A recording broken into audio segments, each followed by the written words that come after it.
हाँ तो प्रिय मित्रों, आज हमारा जो टॉपिक है वो है हिंदी साहित्य का रस के बारे में। देखिए, बहुत ही इजी टॉपिक है ये। और रस कहते किसे हैं? रस का मतलब होता है आनंद की अनुभूति। यानी इसके हम इस प्रकार से कह सकते हैं, किसी कविता को पढ़कर या सुनकर हृदय में जो आनंद की अनुभूति होती है उसे रस कहते हैं।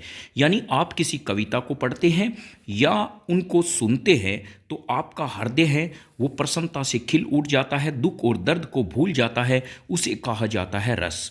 काव्य में रसों की संख्या को 9 बताया गया है। यानी काव्य में रसों की संख्या को प्रिय मित्रों कितने बताया गया है? 9 बताया गया है। इस दोहे के रूप में समझा जा सकता है।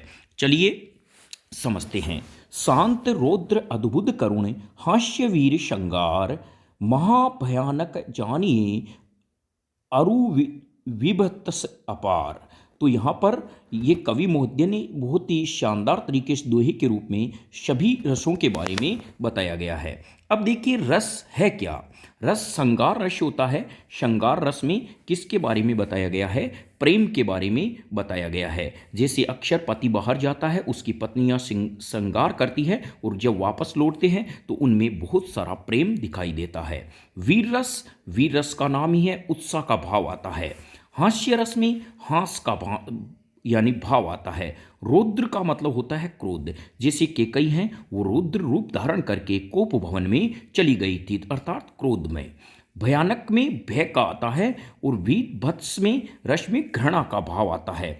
तो यह ध्यान रखें, यह परीक्षा की दृष्टि से इस बार यदि हम देखें तो विभत्स रस है वो बहुत ही महत्वपूर्ण है। इसमें किसका भाव आता है? घृणा का भाव आता है। तो इस प्रिय मित्रों, ये ध्यान रखें, हिंदी साहित्य पढ़ने के साथ साथ हमें विभत्स जो रस हैं इनसे हमें दूर रहना चाहिए। यह हमारा ही नहीं पूरे समाज का नाश कर देता है। करुण रस शोक का होता है।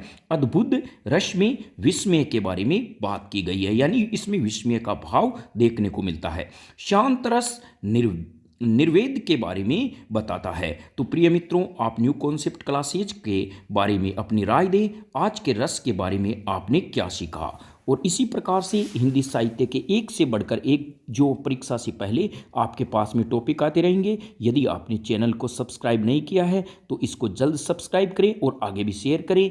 धन्यवाद। आज के दिन बस इतना ही। जय हिंद, वंदे मातरम।